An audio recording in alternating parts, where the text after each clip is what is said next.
Today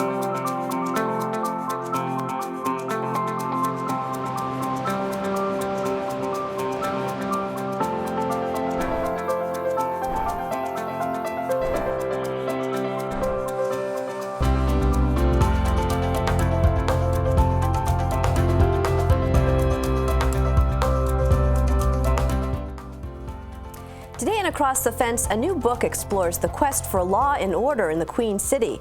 I'll talk with the author of Historic Crimes and Justice in Burlington, Vermont. Good afternoon and thanks for joining us. I'm Judy Simpson. As the city of Burlington developed in the 1800s, its growing population and prosperity meant more opportunities for crime. Drunken brawls, horse thefts, even murders swamped the young city. The misdeeds of the day helped inspire the first officers of what would become the Burlington Police Department in 1865.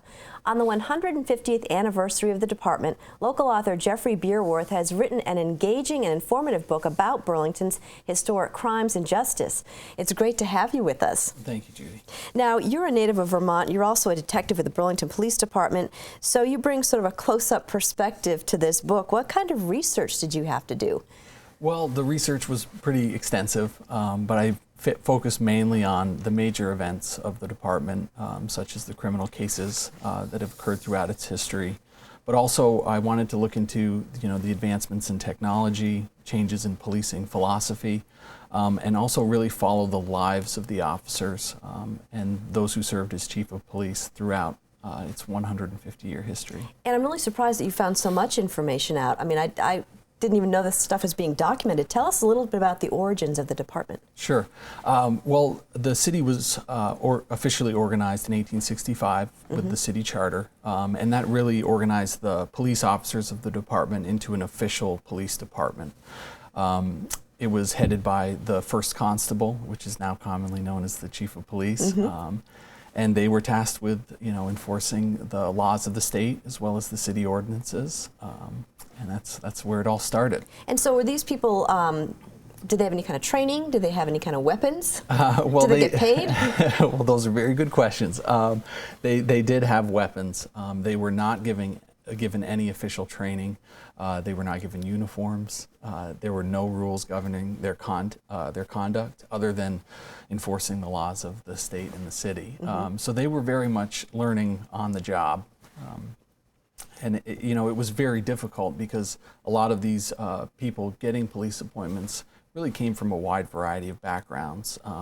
Their police appointment was really their only means of upward mobility in society, and many had to work second jobs in order to make ends meet. And so what was it like to be a police officer in the early days of the department? Well, that's a good question too. The city was very much a wilderness town in those early years, and it could be an unruly place. You were dealing with liquor-related offenses, like you had mentioned, drunken brawls. This is a picture of what the city looked like at the time, roughly around that time. And you were dealing with things such as, murder and highway robbery. Now, there are a number of interesting criminal cases in the department's early history. What are some of the cases that you write about in the book? Sure. One of the most famous murder cases in the early history was the Griswold murder case, which actually happened in Williston, Vermont, but it was investigated by a Burlington police officer, a man by the name of Noble Flanagan. He wound up chasing the suspect to New York City and then back to Vermont, where he was later arrested and convicted and subsequently executed for his role in the murder. And there was something called the Mad Riot of 1898? Yes, this was my favorite story of the book. It was a riot that occurred on board a famous steamship on Lake Champlain known as the Reindeer. It involved members of the 1st Regiment and 2 black gentlemen who were tasked with maintaining order on the ship. Somewhere on the lake, the riot broke out and really pitted the soldiers against these 2 men. And as they landed in Burlington, it really was through the efforts of the police department and the efforts of the officers that were able to get those 2 men off the ship safely.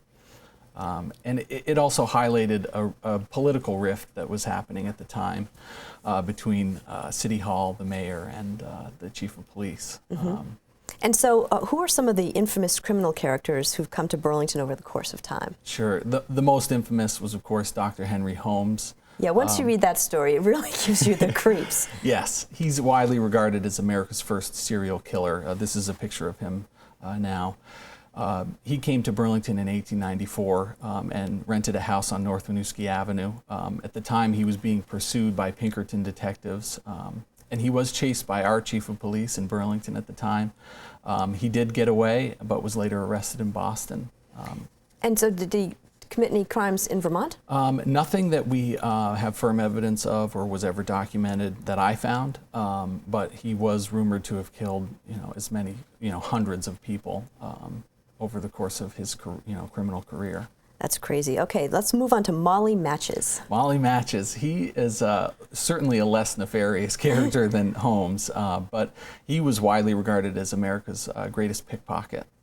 He got his nickname, Molly Matches. As a young man, he would dress up as a match girl and go through the crowds at various celebrations in New York City and offer gentlemen a match for their cigars. Then he would, calmly pick their pocket. He was arrested in 1894 in Burlington for picking pockets on down at the train depot. Crazy. All right, now there's the flying bank robber. Yes. This is really crazy. Frank Sprenz. This was in the late 50s. He was a notorious bank robber, a master of disguise. He was on the FBI's most wanted list for a time, and he crash landed a plane at the Colchester airfield, and he was pursued by officers of the Burlington Police Department. Unfortunately, he did escape to Mexico and was later arrested. And He crashed in Mexico, too, we should mention. Yes, that's a good point. And he did wind up spending most of the rest of his life at Alcatraz. Okay, and this is another one because it's more recent, considering the Houdini of Vermont. Yes, Wayne Carlson. He was also an international criminal and a bank robber, originally from Canada. But he came to Burlington, and he was arrested by Burlington officers, but he really made a name for himself by escaping from prison, which he did time and time again over the subsequent years. And at the end of his career, if you can call it that, it was rumored that he had escaped from jail 13 times. Wow. So he was dubbed the Houdini of Vermont. Why are all these notorious people in Burlington, Vermont? Well, there's something about the city, there's a lot of crossover, and it's, people come and go. So wherever there is people, there's opportunity for crime. So. Well, there are several noteworthy landmarks in the history of Burlington Police Department. Who was the first woman officer? Well, that's a good question. The first, police title given to a woman was police matron. In 1917, Mayor Jackson decided, recently an act had been passed where women were allowed to vote in city elections, and he felt that if they could vote in city elections, they should be able to hold city positions. So he created the position of police matron, and she was tasked with taking care of delinquent young women in the city, as well as monitoring housing conditions. This is a picture of Nell Austin. She was really the first official policewoman of the city. She wasn't the first necessarily. Her predecessor only lasted 2 months. Oh, okay. But she held the position for a number of years and really exceeded all expectations. What about transportation? When did the department get its first car? Yes, right around the 1920s, they obtained one police car. They did, shortly after, obtain a series of motorcycles. And at the time, the police department also ran the ambulance for the city. So they had a combination police ambulance vehicle that was purchased in those years as well. And there have been a lot of technological landmarks as well. The original communication was through telegraph. Yes, through telegraph, and then shortly after the turn of the century, there was something that the city purchased. It was called the Gamewell Signal System, which was being used in major cities like Boston and New York. It really combined telegraph technology with telephone technology, and it gave the department the ability to contact officers out on their patrol beats through a series of light poles and call box phones, so they could hear about where they needed to go and respond quickly. And so how many police stations have there been in the city's history? There have been a number. Oddly enough, there hasn't been a building that was officially designed for police work, but it started in the basement of City Hall. And then in 1925, when the fire department's building was deemed unfit for use, they moved to a different building, and the police department moved into the firehouse gallery. From there, they moved to 82 South Winooski Avenue, and were stationed there for quite some time. And then through the generous donations of Antonio Parmelo, they resided in their current home now at 1 North Avenue. Mm-hmm. So what are some of the things that you hope readers will take away from this book? Well, you know, my hope is just a better general understanding of what it has been like for the police officers of the department, and also to really highlight the sacrifices that officers have made for 150 years. You know, a number of officers have died in the line of duty, and they continually, to this day, put their life on the line to serve and protect the citizens of Burlington, and I think that's a very noteworthy cause. Mm-hmm. What about some of the different crimes and challenges of police work today?